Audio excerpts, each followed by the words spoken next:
Good morning, friends. Let's unfold the differences between sect and cult.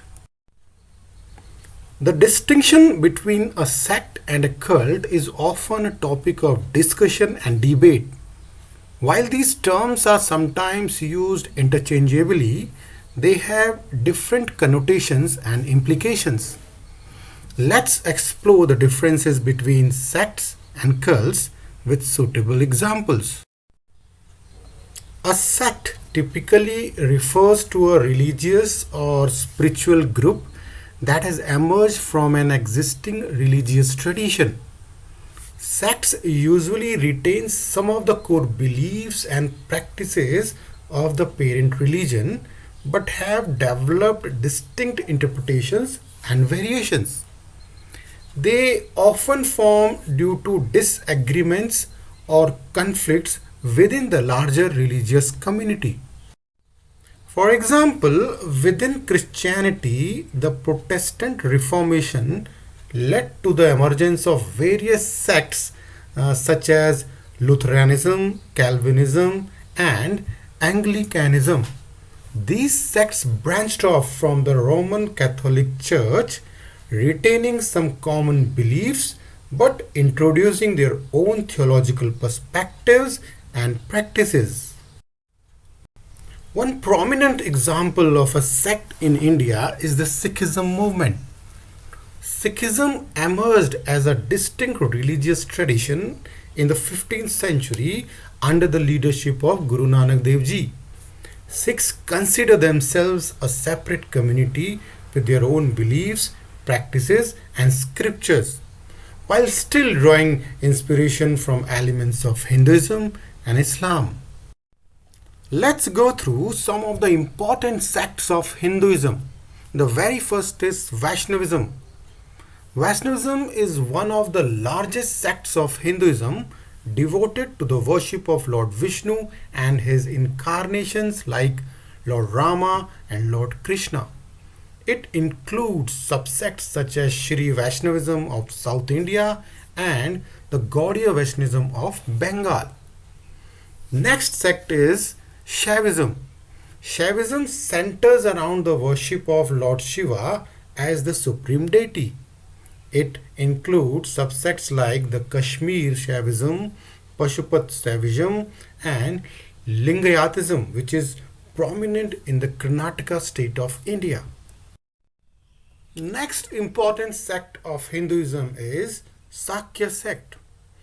Sakya sect revolves around the worship of the divine feminine energy called Devi or Shakti. This sect worships goddesses such as Ma Durga, Ma Kali, and Ma Parvati. The Shakya sect is prevalent in various regions of India. Next is Advaita Vedanta. Advaita Vedanta is a non dualistic philosophical sect founded by Adi Guru Shankaracharya. It emphasizes the ultimate oneness of the individual soul, that is Atman, and the universal soul, Brahman, and it states that the true nature of reality is non dual. Next sect of Hinduism is Arya Samaj. Arya Samaj is a reformist sect founded by Swami Dayanand Saraswati in the late 19th century. It emphasizes the authority of Vedas and advocates for social reforms such as the promotion of education, eradication of caste discrimination, and the empowerment of women. Next is ISKCON, that is International Society for Krishna Consciousness. ISKCON, popularly known as the Hare Krishna movement, is a sect that follows the teaching of the Bhagavad Gita and worships Lord Krishna. It was founded by A.C. Bhaktivedanta Swami Prabhupada in the 1960s. Now let's try to know what actually a cult means.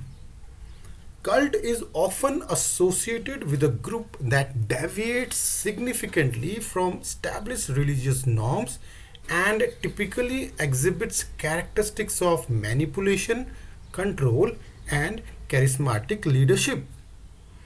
Cults tend to be more exclusive, secretive, and authoritarian in nature. They often demand strict adherence to the beliefs and practices set forth by the leader or the group itself.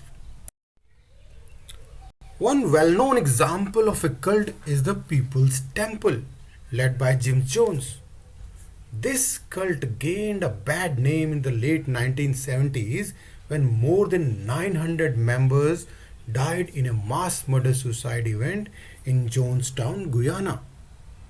The People's Temple exhibited characteristics of manipulation, isolation, and the absolute control exerted by Jim Jones over his followers. Let's go through some examples of cult from India. Number 1, Rajneesh movement, also called Osho movement.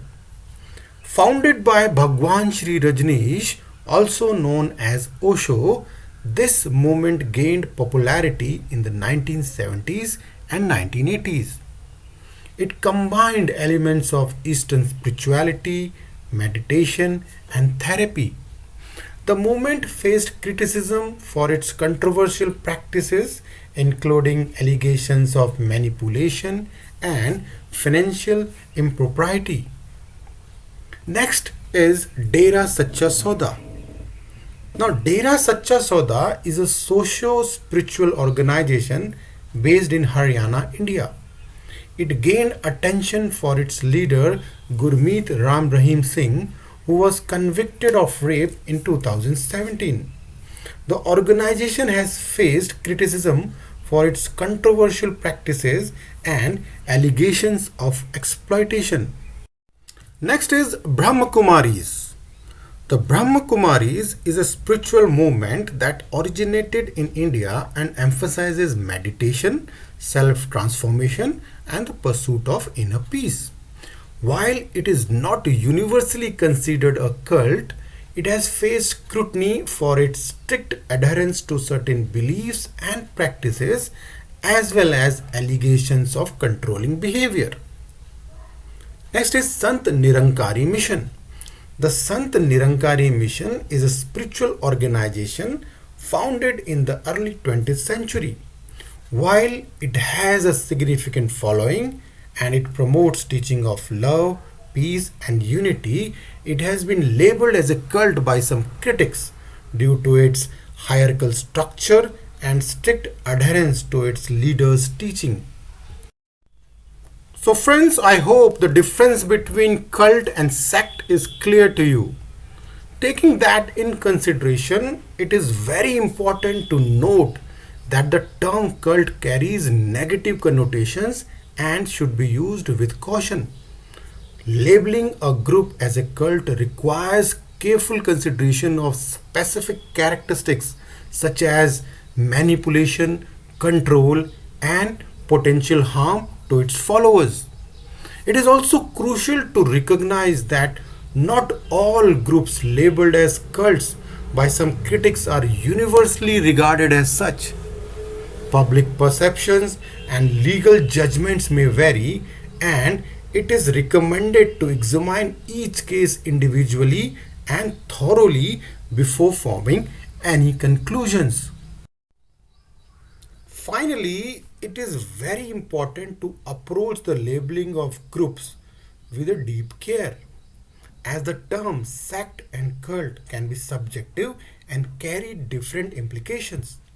While some groups may exhibit characteristics of both, the distinction lies in the degree of deviation from established religious norms and the presence of potentially harmful or manipulative practices. This is for today, friends. Thank you. Jai Hind.